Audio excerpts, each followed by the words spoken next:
Ignition is a book based on a riveting investigation into the science of and cultural ideas around wildfires and fire management across the world, making us rethink much of what we've been taught to believe about fire.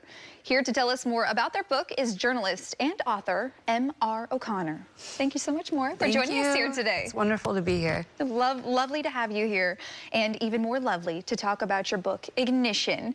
So before we get into your story, tell us, what are behind the pages of Ignition? What can people find when they open up the book? This is a book that explores the science and history of fire, both from like an ecological perspective, but also a cultural perspective. So the ways that humans have evolved with fire and used fire as a tool, and the way that plants and animals are fire adapted. I really wanted with this book to just sort of expand the conversation around fire. The headlines are dominated by a lot of, what we're seeing these days with these catastrophic mega fires. And that is part of the story and really important, but there's all kinds of different fire. And as a science journalist, I found that really fascinating, and I hope that readers learn a lot about things that they didn't realize and are just, really interesting. Well, while we have you here, I would love to dive into your brain and kind of, maybe you can educate us on when it comes to fire and some of the things that we've already previously known. So what would we learn about fires and the different types of fires when opening your book? Yeah, I mean, it's incredible how much of North America is actually a fire-adapted landscape, which means that plants and animals have not only evolved in existence with fire, but actually sometimes require it in order to flourish. And so that's true of, say, like the prairies in the Midwest, and also true of forests here in California, giant sequoias, redwoods. Even California has grasslands that are fire adapted. And so there's even examples of trees that, in order to regenerate, need the heat of a fire in order for their seeds to be let go from their cones and to regenerate in the soil.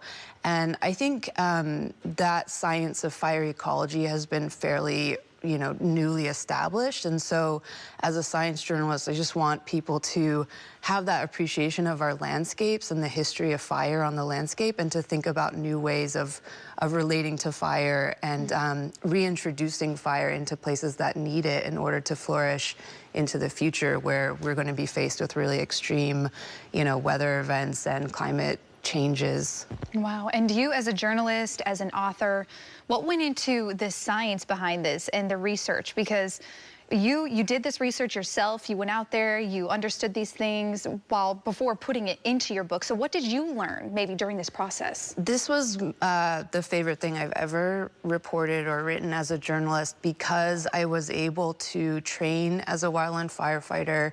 I was able to volunteer with what are known as like prescribed burn crews, people who are lighting intentional fires for ecological benefit. So I was able to go out and sort of get my hands on the tools, get really, really, really dirty. And I discovered that I loved the work, and meeting the people who are involved in that type of work and understanding the level of commitment and care that they have towards caring for these landscapes and making them really resilient was quite moving for me. And I hope that readers read this book and sort of feel a sense of almost relief that there are this group of people out there who are doing this really, really important environmental work and trying to maintain these landscapes for our future. And forgive me, but I'm sure a lot of people feel this way. A lot of us probably didn't even realize that we have teams out there, that we have people on the ground working to make sure that we understand this process a little bit more. So for us, especially here in North America and the United States, what do we need to know when it comes to taking precautions or just understanding fire in terms of the earth and its natural ability? Yeah, I think there's a few different things. I mean, one is supporting our wildland firefighters who are doing really important work and making sure that they're fairly compensated for an enormously important, risky job. There are some fires that need to be put out. Not every fire is beneficial. At the same time, not every fire is a disaster necessarily. And so it's supporting our wildland firefighters, making sure they're compensated, making sure they have the resources for mental health care. But it's also then, I think, supporting people who are trying to bring more beneficial fire into the landscape. And so that could be through, you know, state and federal legislatures supporting them.